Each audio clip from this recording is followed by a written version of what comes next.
What up, guys? Well, Mr. Downtown Melo. You're listening to the Entertainment Report on iHeartRadio, live from Dubai for Wednesday, January 8th, 2020, delivering some major stories and trends going on in the world of entertainment and beyond. You can follow the show on Facebook, Twitter, or Instagram.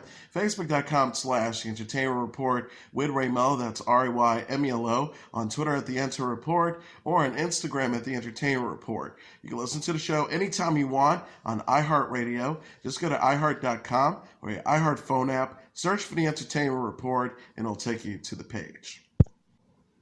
The British Academy of Film and Television Arts on Tuesday revealed the nominees for the 2020 British Academy Film Awards, with the Joker leading the way with 11 nods. Joker is nominated for Best Film, Leading Actor for Joaquin Phoenix, Director for Todd Phillips, Adapted Screenplay, Original Score, Casting, Cinematography, Editing, Production Design, Makeup, and Hair and Sound. The Irishman and Once Upon a Time in Hollywood each earned 10 nominations, followed by Jojo Rabbit with 6, and Little Women, Marriage Story, and The Two Popes with 5 each. Parasite, 1917, The Irishman, and Once Upon a Time in Hollywood are other nominees for the Best Film. Scarlett Johansson for Marriage Story, Saoirse Ronan for Little Women, Charlize Theron for Bombshell, Renee Zellweger for Judy, and Jessie Buckley for Wild Horse are nominated for Leading Actress. For Best Performance by an Actor in a Motion Picture, the nominees include Joaquin Phoenix for The Joker, Leonardo DiCaprio for Once Upon a Time in Hollywood, Adam Driver for Marriage Story, Taron Egerton for Rocketman, and Jonathan Pryce for The Two Popes. The nominees for a supporting actor include Tom Hanks for A Beautiful Day in the Neighborhood, Anthony Hopkins for The Two Popes, Al Pacino for The Irishman, Joe Pesci for The Irishman, and Brad Pitt for Once Upon a Time in Hollywood. For Best Supporting Actress, the nominees include Margot Robbie with Once Upon a Time in Hollywood, Florence Pugh for Little Women, Scarlett Johansson for Jojo Rabbit, Laura Dern for Marriage Story, and Robbie a second time for Bombshell. For Best Director, nominees include Todd Phillips for The Joker, Sam Mendes for 1917, Martin Scorsese for The Irishman, Quentin Tarantino for Once Upon a Time in Hollywood, and Bong Joon-ho for Parasite. Tuesday's announcement was met with hefty criticism from a lack of diversity among nominees. No actors of color were nominated in any of the main acting categories, and no women were nominated for Best Director. BAFTA CEO Amanda Berry says it's hugely disappointing to see. She says, "Our year-round activity has many strands that focuses on diversity. It's clear there is much more to be done, and we plan to double down our efforts to effect real change and to continue to support and encourage the industry on the urgency of doing so much more." Emma Baird, the BAFTA Directors of Awards, told The Hollywood Reporter, "We have liked to have seen more diversity in the nominations. It does continue to be an industry-wide issue. I think more films need to be made and enter giving people a chance to see them. We absolutely like to see more diversity, but I also don't want to take away from those celebrating today." She noted, however, that there has been a near 10% rise in entries for female filmmakers this year, with 13 nominated outside of the main director category compared to 8 last year. The 73rd British Academy Film Awards, hosted by Graham Norton, will be held February 2nd at the Royal Albert Hall in London and will be aired on BBC One. Young and quirky detective Timmy Failure is searching for a stolen Segway in the first trailer for the upcoming Disney Plus film, Timmy Failure, Mistakes Were Made. The clip released Tuesday follows Timmy, played by Winslow Fegley, running his detective agency known as Total Failure Inc. outside of Portland. Timmy is seen as an oddball who wears a red scarf, doesn't collaborate with law enforcement, and has a seemingly imaginary 1,500-pound polar bear named Total, who acts as his partner. Timmy becomes desperate to find his Segway, named the Failure Mobile, and enlists the help of new friend Rolo Tukas, played by Key. The pair embark on a journey to find the lost scooter. Timmy says, "My name is Failure, Timmy Failure. The name is misleading because I am anything but. I'm only concerned with one thing, greatness." Timmy Failure, Mistakes Were Made, from director Tom McCarthy, is coming to Disney Plus on February 7th. The film is based on the best-selling book series by Stephen Pattis. Ophelia Love Bond, Kyle Bronheimer, Wallace Shawn, and Craig Robinson also star. A Breaking Bad marathon is scheduled to air on AMC leading up to the cable television premiere of the show sequel El Camino, a Breaking Bad movie which debuted on Netflix last year. All the episodes from 5 seasons of Breaking Bad starring Bryan Cranston, Aaron Paul, and Bob Odenkirk will be shown over 5 consecutive Sundays starting January 19th. El Camino will air on February 16th, and the Season 5 premiere of the Breaking Bad prequel series Better Call Saul is set for February 23rd. Sarah Barnett, the president of AMC Networks Entertainment Group and AMC Studios, said in a press release on Tuesday, "The world of Breaking Bad remains iconic, and AMC is the destination for all of its brilliant stories, from the place where it all began, Breaking Bad, to the gripping tale of Jesse Pinkman's continued journey in the feature film El Camino, and the next chapter of the criminal attorney Jimmy McGill's transformation in Better Call Saul's upcoming 5th season. Breaking Bad follows financially struggling, cancer-stricken chemistry teacher Walter White, played by Cranston, who ends up producing and selling crystal meth to support his family, with the help of Jesse Pinkman, played by Paul, his former student. The show initially aired from 2008 to 2013. BBC One is working on Warner Bros. And London's Natural History Museum on a 1-hour television special called Fantastic Beasts: A Natural History. Comedian television personality Stephen Fry will host a documentary. The network press release says footage from the BBC Natural History Unit, extensive treasure trove of archive content alongside spellbinding scenes from the Fantastic Beasts films will show how closely real-world animals, mythological creatures, and Wizarding World beasts are intertwined. The movie are based on the magical story and creatures of Harry Potter author J.K. Rowling. Fry, who also narrated the Harry Potter audiobooks, said it in a statement Wednesday, "I could not be more delighted to be a part of this magnificent opportunity for us Muggles to show the Wizarding World that the Fantastic Beasts in our world are much more than a match for theirs. Joining forces with the combined powers of the fabulous BBC and its legendary National History Unit and the Magical Natural History Museum, we hope to be able to bring you closer than you've ever been to some of the most spectacular and extraordinary creatures ever seen." A related exhibition called Fantastic Beasts: The Wonder of Nature is slated to open at the museum this spring. Rowling's Harry Potter books have been adapted as 8 blockbuster movies, which were released theatrically from 2001 to 2011. They're followed by the prequels Fantastic Beasts and Where to Find Them in 2016, and Fantastic Beasts: The Crimes of Grindelwald in 2018.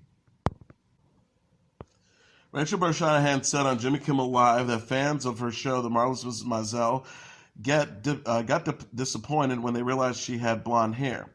Brosnahan, who's naturally blonde, stars as the title character on Amazon's The Marvelous Mrs. Maisel, where she dons a brunette wig. The actress said on Tuesday, "We had an incredible hair and makeup team who makes it seem so seamless that in real life people don't know that I am blonde and get very confused and somewhat disappointed upon meeting me." She continued, "I'm a constant disappointment these days. I'm getting accustomed to it," before detailing an encounter she had with a disappointed fan at a Marvelous Mrs. Maisel meet and greet. Brosnahan says there was a woman who waited in the line, and she got up to the front and goes, "You don't look anything like Mrs. Maisel." The fan also commented on how Brosnahan doesn't sound like her character either.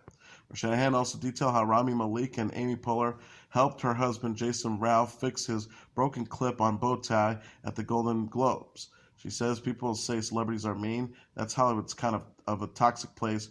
We felt very supported." The Marvelous Mrs. Maisel Season 3 arrived in December. A 4th season is also planned. Tiffany Haddish discussed on Jimmy Kimmel Live her recent bat mitzvah, which was attended by the late-night host and her friend Billy Crystal. Kimmel mentioned on Monday how he thought that the bat mitzvah was a joke with Haddish, explaining that she is taking Judaism very seriously.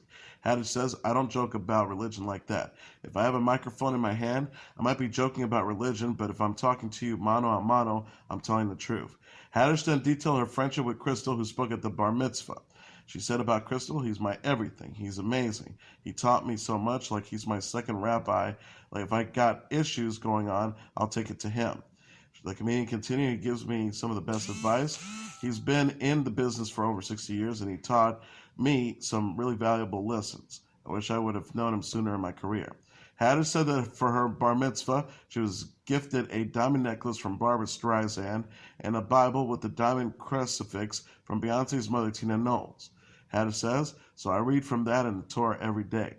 Haddish will next be seen in the comedy Like a Boss alongside Rose Byrne and Salma Hayek. The film arrives in theaters on January 10th. Haddish released in December a Netflix comedy special where she discussed religion titled Black Mitzvah.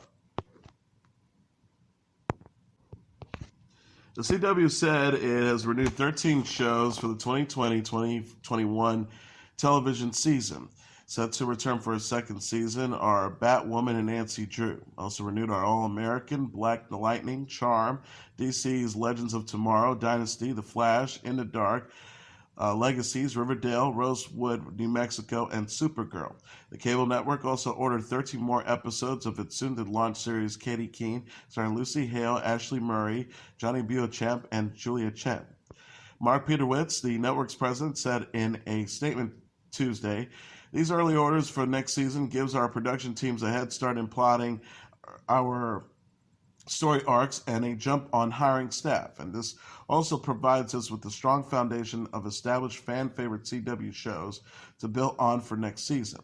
He also added, "We've been thrilled with the creative direction of all 3 new seasons, and even though we are in the very early stages of our new full-stack streaming strategy, which allows viewers to catch up on our new shows from the very beginning, we're already seeing incredible positive results from our multi-platform viewership of Nancy Drew and Batwoman." The Greatest Party of Five have rebooted the series with a new family and a new crisis. The original Fox drama dealt with the death of the Salinger parents.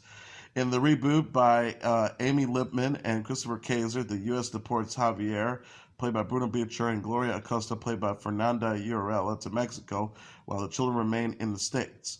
In updating Party of Five to address immigration, Lipman and Kaiser also could incorporate some of the issues facing immigrant families. They sought our Latino writers Michael Zabedi, Gabriel Lanius, Mary Molina, and Mike Scarrett to help address those specific nuances. The Acostas are bilingual and have some conversations in Spanish and English subtitles.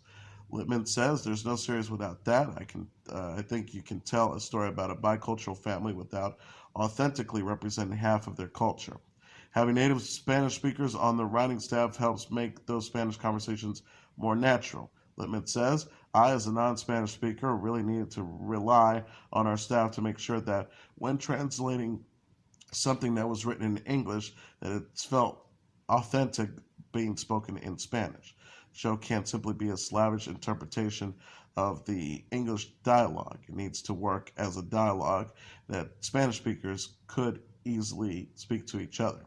Bilingualism brings up an issue for one of the Acosta childs, Beto Acosta, played by Nico Guardado, who is so Americanized that he never learned his parents' language. Coincidentally, Guardado is the only cast member who can't speak Spanish.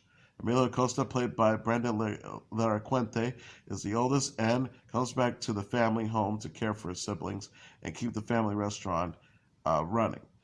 Lucia Acosta, played by Emily Tosa, was a straight-A student. Her parents' deportation thrust her into new familiar roles before she's ready.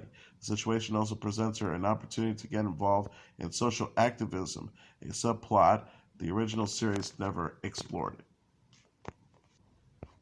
The Masked Dancer, a new series produced by Ellen DeGeneres, is coming to Fox.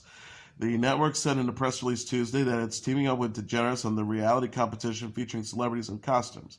The Masked Dancer is inspired by The Masked Singer, which completed the second season on Fox in December.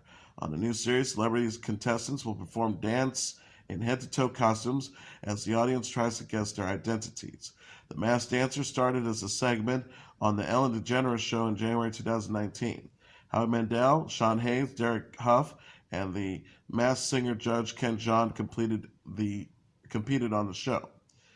Fox Entertainment president of Alternative Entertainment and Specials, Rob Wade, said in a statement, "We're still blown away by the Masked Singer's massive impact on pop culture, but when Ellen debuted her own inventive segment, The Masked Dancer, on her show, we were truly amazed. We're thrilled to partner with Ellen on this new format and take The Masked Dancer to a whole new creative level.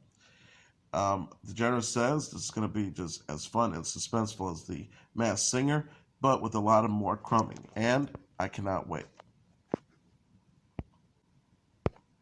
It's Always Sunny in Philadelphia star Rob McElhenney runs a video game store in the trailer for an upcoming Apple TV Plus comedy series, Mythic Quest, Raven's Banquet.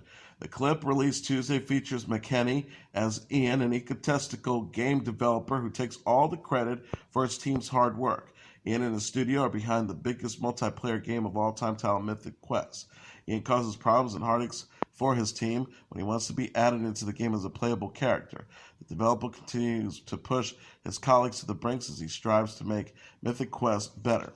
Mythic Quest Raven's Banquet will premiere on Apple TV Plus with 9.5-hour episodes on February 7th. David Hornsby, F. Murray Abraham, Danny Pudi, Imani Hakim, Charlotte Nicado, and Ashley Birch and Jesse Ennis also star. American Horror Story Hotel star Chloe Sevigny is going to be a mom. The actress rep confirmed Tuesday to Eat News that Sevigny, 45, is expecting her first child with her boyfriend, Sinisa Makakov. Us Weekly said Sevigny is due to give birth in the spring. The actress and Makakovic have been dating for over a year. Sevigny and Makakovic were spotted Monday during a walk in New York, according to TMZ. Sevigny showed off her baby bump in a form-fitting dress, and Makakov was seen resting his hand on the actress's belly. Sevigny has yet to address her pregnancy on social media, but gave thanks to a fruitful year in an Instagram post Thursday. She wrote, "So much gratitude for such a fruitful year, much love, and many thanks to all my friends and collaborators." Sevigny has credited her youthful looks to not having kids in a 2016 interview with W Magazine. She said, "I think it's not having a baby yet, because I think the baby wears and tears the stress of your body is part of the reason why people say, 'Why do you look so young?'" Sevigny is known for such films as Boys Don't Cry, Party Monster, and Dogville, and The Dead Don't Lie. She also starred on the TV series Big Lie, American Horror Story Asylum, and American Horror Story Hotel. Jenna Dewan can't wait to be a mom of two. The 39-year-old actress and television personality discussed her pregnancy during Tuesday's episode of The Kelly Clarkson Show ahead of her due date. Dewan has a 6-year-old daughter, Everly, with her ex-husband, actor Channing Tatum, and is expecting a baby with her boyfriend, Steve Kazee. Dewan said of her pregnancy, "I'm so excited. It's been amazing. First pregnancy was really easy. Everly was a dream pregnancy. This time around, also really great, but everything's happening faster." She shared, "I'm swelling faster. I have heartburn faster. I was way more nausea this time around. It's a little different." Dewan says she's been craving junk food, including chips and Taco Bell, and experiencing weird dreams. She shared, "I had a dream the other night that I was playing hockey with a bunch of hockey players, and then all of a sudden we turned into balloons and we started floating. The problem was we couldn't keep our skates on the ice. I woke up and was like, what was that?" Dewan announced in September that she's expecting with Kazee, her boyfriend, about a year. She said, "At the time, we were beyond overjoyed and couldn't be happier to be expanding our family." Kazee voices awed on Dewan in an Instagram post last week. He wrote, "From starting as a mother to her beautiful daughter and soon-to-be child, and to her lead role as a partner in my life, a published author of Gracefully You, to her starring turn on at Soundtrack Netflix, she never fails to inspire and amaze me." Dewan hosts the new Fox dating show Flirty Dancing and recently started the Netflix series Soundtrack. Kazee is an actor who has appeared on Shameless, Nashville, and The Walking Dead. The author Elizabeth Wurtzel died Tuesday following a battle with breast cancer, a family representative said. She was 52. Wurtzel, best known for her 1994 memoir Prozac Nation, which described her experience with depression and substance abuse, died in a in a Manhattan hospital after cancer recently metastasized to her brain, her husband Jim Freed said.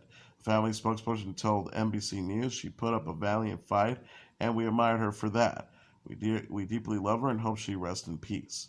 Prozac Nation kickstarted Wurtzel's career and sparked a conversation about clinical depression.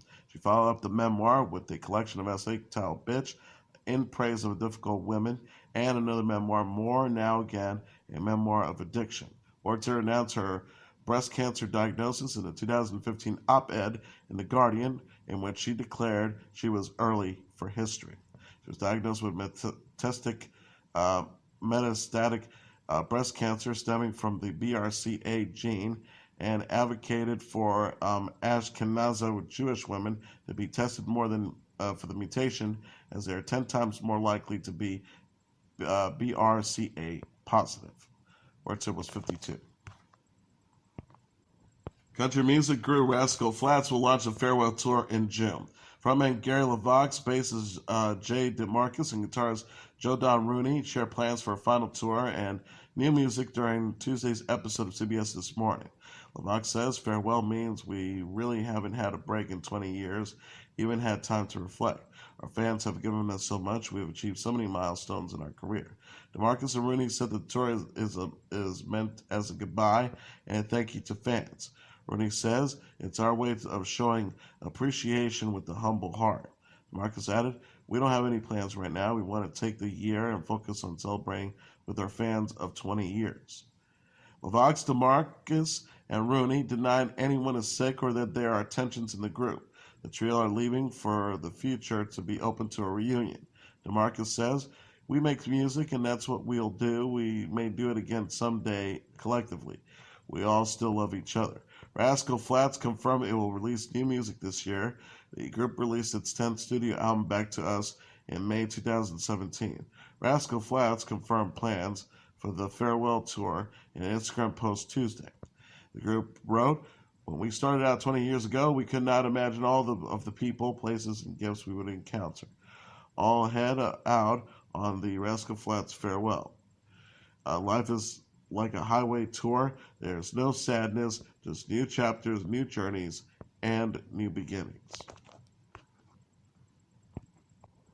Rod Stewart announced Tuesday a 2020 North American Summer Tour that will feature special guest Cheap Trick. Stewart will kick off the 21-city tour on July 21st at the Blossom Music Festival in Cuyahoga Falls, Ohio. Stewart will perform a number of his hit signature songs from throughout his career. Tickets go on sale Friday at 10 a.m. local time through Live Nation. Stewart is also set to appear on Entertainment Tonight on Friday to celebrate his 75th birthday and to discuss the upcoming tour. The music icon released in November, "You're My Heart," Rod Stewart with the Royal Philharmonic Orchestra. The project was Stewart's 10th #1 album in the UK. Tool, single Lizzo, and psychedelic rock act Tame Impala will headline the 2020 Bonnaroo Music Festival. Festival organizers announced a lineup for the 4-day festival Tuesday on Twitter. The post reads, "Your 2020 lineup," and this doesn't even include the campground plazas. The 2020 festival runs from June 11th to the 14th in Manchester, Tennessee. Tickets go on sale Thursday at 12 p.m. Eastern Standard Time. The festival kicks off June 11th with the Grand Ole Opry and special guests including Andy Frasco, Larkin Poe, Big Something, and Liz Cooper and the Stampede. Tool will headline the June 12th shows with Miley Cyrus, Bass Nectar, the 1975, Run the Jewels, Glass Animals, Young the Giants, Meghan Trainor, and Tipper, and other acts to perform. Lizzo will perform June 13th, along with Flum, Oysterhead, Tenacious D, Jason Isabel and the 400 Unit, King Gizzard and the Lizard Wizard, The Baby, and Seven Lions. Tame Impala will headline the June 14th show with Lana Del Rey, Vampire Weekend, Leon Bridges, Young Thug, Grace Potter, and Floggy Montgomery, and others. Luce released one album, Fear and Column, his first new album in 13 years, in August, in the midst of an accompanied tour. Tame Impala will release its fourth studio album, The Slow Rush, on February 14th. This will release her third studio album, Because I Love You, in April, and was nominated for 8 awards at the 2020 Grammys. She announced Sunday that she's taking a break from Twitter because there's too many trolls. Grammy-winning singer Carrie Underwood will headline a new country music festival in New Jersey. Festival organizers announced in an Instagram post Tuesday that Underwood will perform at the inaugural Barefoot Country Music Festival in June. The post reads, "Our first headliner announced for the first time. Please join us in welcoming the 7-time Grammy award-winning gal who has sold over 64 million records worldwide and 26 number one hits." Post reads.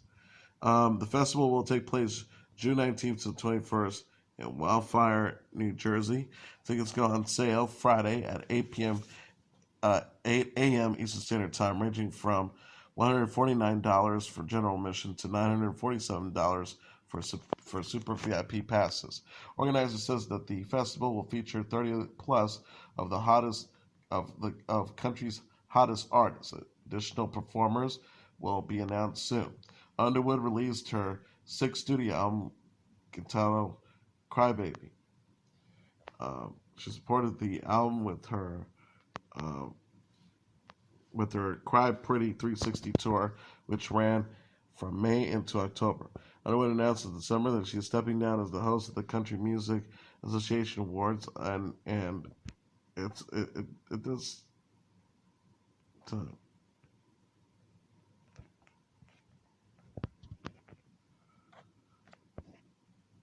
She said, "I'm incredibly grateful to everyone involved in the CMA Awards and all these years.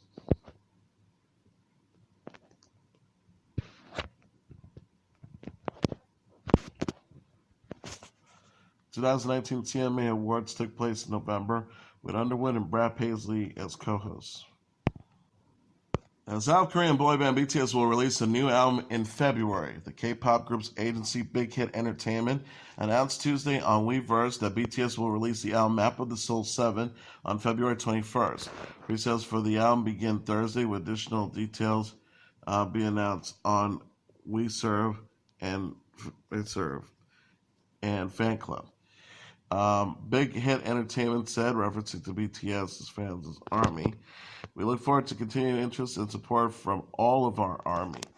Map of the Soul 7 follows the EP Map of the Soul Persona, released in April.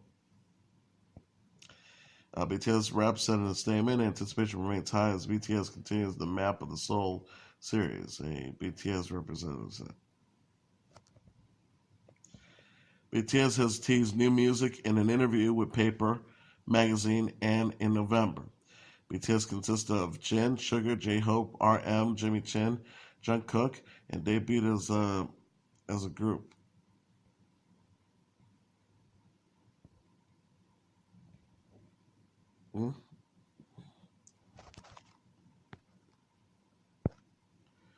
Debuted as a group in 2013. The group is known for the singles Spring Day, DNA, Fake Love, Idol, and Boy with Love. And as your entertainment report for Wednesday, January 8th, 2020, I'm your host, Mr. Downtown Ray Melo. I'll be back tomorrow to deliver some major stories and trends going on in the world of entertainment and beyond. You can follow the show on Facebook, Twitter, or Instagram. Facebook.com/The Entertainment Report with Ray Melo. That's RAYMELO. On Twitter at The Enter Report, or on Instagram at The Entertainment Report. You listen to this episode or any previous episodes of The Entertainment Report anytime you want on iHeartRadio. Just go to iHeart.com or your iHeart phone app, search for The Entertainment Report, and it'll take you to the page. Good night, and God bless you all.